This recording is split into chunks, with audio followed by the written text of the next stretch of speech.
Before starting your business, you may have come across a word like niche. But do you even need a niche?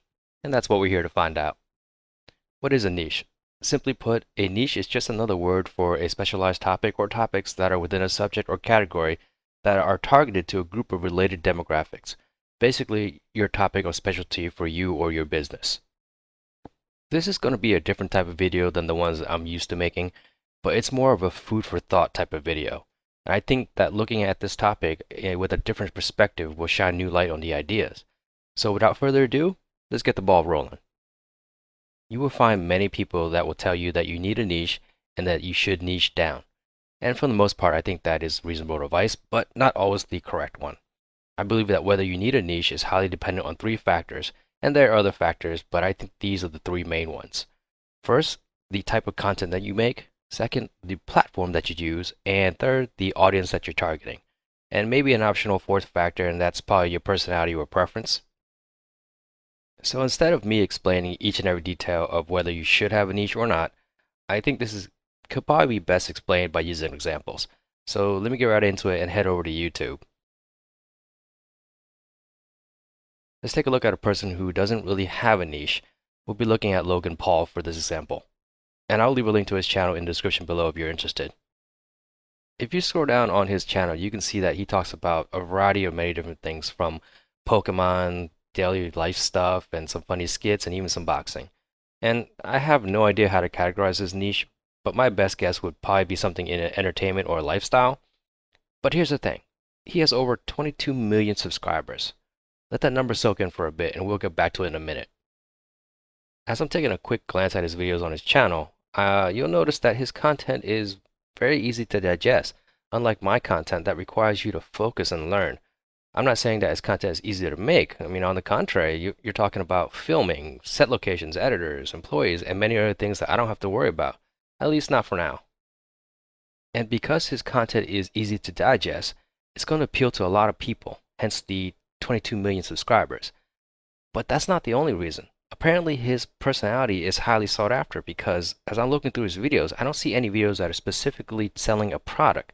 Sure, he may have some, ads for selling his clothing line or membership, but his viewers are really not there for anything else but him. Essentially, he is the product. Some people might even argue that he does have a niche, but it's just very broad. But that's also open to interpretation. So now we'll head over to the other side of the spectrum and look at an example of having a niche. And forgive me if I'm not using an example of a niche that's in your subject, but I'm going to use a well-known YouTuber so the general public can relate to. And we'll look at PewDiePie. Now, he has over 100 million subscribers. 100 million, and I can't even fathom that number. But at first glance, you can already see the type of niche his channel's in. But since his channel has grown so big, he could essentially talk about anything that he wants, and that reflects in his more recent videos where he's a little bit more broad in his content. But if you sort his videos from oldest date first, you can see that most, if not all, of his videos are about games. More specifically, Let's Play videos and reaction videos of dark genre games and Minecraft. So he really niched down in the beginning to appeal to a certain audience. And then as his channel started to grow, he doubled down on his niche and then over time broadened up his niche to appeal to a wider audience to grow further and faster. PewDiePie's content is also not hard to digest, and he goes the route of being personable and funny. So he has a niche of gaming, but then he puts a twist to it, like adding funny reactions and commentaries. So his audience not only comes to his channel for the games, but they also come to his channel to see him. Currently, more for him. I'll also link to his channel in the description below. So now let's go back to the factors that I outlined earlier so we can tie it all together into a nice little bundle for you guys. The type of content you make will affect your niche. If you plan on creating content surrounding a certain type of product, say if you wanted to create content in the latest tech, and since you're in that specific category, then you should think about creating a niche where it targets people in tech. You wouldn't want to promote tech items to someone that's only interested in makeup, would you? And at the same time, if you plan on being in a tech niche, you wouldn't want to make makeup tutorials and present it to your tech audience, would you? I would say no. Not to say that there isn't an audience out there for that, but they're the minority. But if your answer is yes, then maybe not having a niche might be better for you. Now, if you don't want a niche and you want to have the freedom to make any content that you want, then by all means go for it. But keep in mind that not having a niche, you may have to present something more than just your content. Meaning, if you plan on making content that's all over the place and following different trends, which means you're not going to have a consistent target audience, at least not in the beginning. People or businesses that have no niche usually count on their personality or their presence to bring their audience coming back to their content. Now, being a celebrity comes to mind when it comes to not having a niche. Not exactly the same analogy, but it's the type of feeling that you get. Next factor would be the platform that you put your content on. So in our earlier examples, we use people who mostly use YouTube as their platform. This factor also ties in the type of content that you make. As was talked about earlier, if you had no niche, it's important to appeal and relate to your audience to bring them back to your content. So using a visual or video platform like YouTube or social media would best fit that criteria. If I had no niche, I would not make a blog as my main source for my content because the almighty algorithm will have a hard time positioning your content in the right audience. Not to mention how categorific SEO is. Is categorific even a word? Well, it is today. On the other side of the spectrum, I'll use myself as an example. Most, if not all, my content are step-by-step tutorials that have a lot of details. Some of my content have hundreds of different types of steps. So I look for a platform that is going to best convey my content to my audience. Would being on a video platform be best for my audience to consume my content? Probably not, since my audience would need to pause my video and then go back and forth and do the steps. However, a website would probably be a better option for me, since my audience can just go ahead and leave the steps in the tutorial open on another screen and then glance over and follow the steps. But it doesn't mean that I can't use a video platform to drive traffic to my site. And the opposite can always be true, even without a niche. And also, by having content on other platforms, it gives my audience more options and the content gets more reach. And how this relates to having a niche is that if I create a website, it's highly recommended to pick a niche. Why? Mainly for one thing, SEO. When you have a collective amount of sources on a website, SEO will categorize your online presence and it's going to collectively categorize your content as a whole.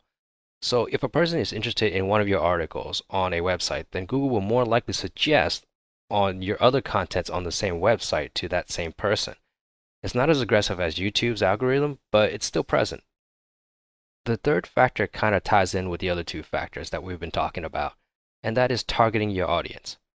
By now, you guys pretty much get the idea, but if you choose to go the route of not having a niche, then it does make it harder to target a specific audience and then keep them coming back. Whereas if you have a niche and specifically niche down, then it makes it easier for you to pinpoint your marketing strategy.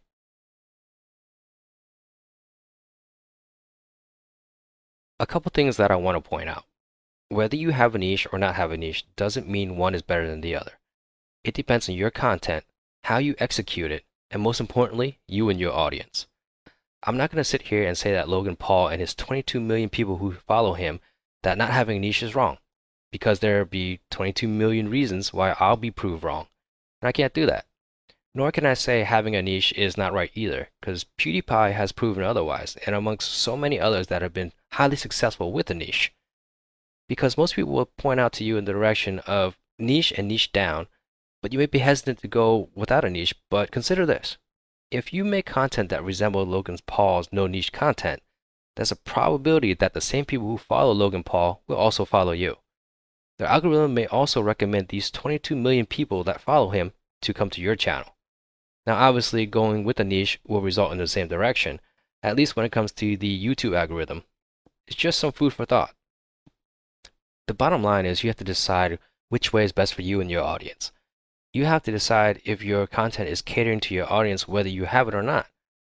Whether it be a customer, a client, or a reader, maybe even a viewer, anyone will tell you that without your audience, it doesn't matter if you have a niche or not. Just keep that in mind as you're trying to make a decision. Here's what I will say. It's definitely harder to grow when you do not have a niche, for all the reasons that we spoke about above. If you're counting on your personality to pull in your audience, then this may backfire on you. And I'm not trying to be mean, but not everyone's going to relate to your views or your personality. Not everyone can vibe with each other. But what about Logan Paul? Well, he just might be the exception. And I found that there are way fewer exceptions when you don't have a niche. And I decided to niche and niche down because it best fits the type of content that I make. It makes it easier for me to deliver my content to my specific audience. But one thing that made me hesitant about choosing a niche is that I have this fear of being held back to only talking about a specific content. Like most people, I have many other interests too, and I want to talk about many other things that are other than my niche. But there's always something in the back of my head that keeps telling me that when I'm starting out, maybe I shouldn't, even if I really want to, because it deviates from my brand. Like if my brand was HBX jeans, it might be weird for me to want to talk about stocks and real estate when my primary niche is clothing line, right? Regardless, I still chose to have a niche. It makes perfect sense for my content. I like structure and planning. I prefer not to chase the exception. I'd rather be part of the equation. And I like to know who my audience is, and I like to fine tune my marketing strategy to match my content to increase my conversion rate. In essence, it's more structured and easier for me to turn a profit. Without a niche, I couldn't tell you the exact personality you have to be for people to like you, and I couldn't tell you what the next hot trend is to talk about the next year. But with a niche, I could at least provide a structured way of building your brand, and I can definitely make a stronger, educated guess based on facts on what we can talk about if you have a subject to talk about. And I know this was a bit of a rant, and I kind of deviated from my normal type of content, but I think it's worth speaking on since it's a viable topic, and that might help you decide on your niche. And if you like more of this type of content, don't forget to like, share, and follow my channel. And let me know in the comments below if you have a niche or not. As always, thanks for watching, and I'll see you in the next one.